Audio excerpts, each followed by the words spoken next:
Welcome to Penrose Learning, where we make understanding easy. You're starting inside YouTube Studio. Open the video you want to add links to. Once done, choose whether you'll add an end screen, a card, or a description link, because each method lives in a different tab. You should copy the target video URLs or note their ID now so you don't interrupt flow. Make sure you know the exact timestamps you want a link to, and keep your channel in good standing so features remain available. You'll add cards by clicking Add Card in the editor.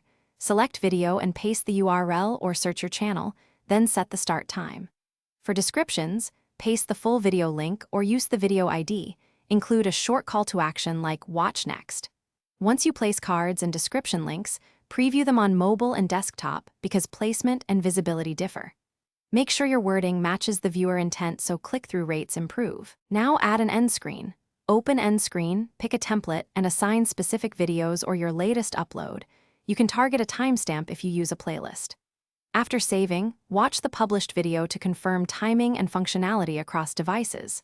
If you don't see links, check that the linked videos are public, not age-restricted, and that you haven't disabled features by copyright strikes. If problems persist, remove and re-add the element. Thanks for watching. If this was helpful, leave a like and consider subscribing. See you next time.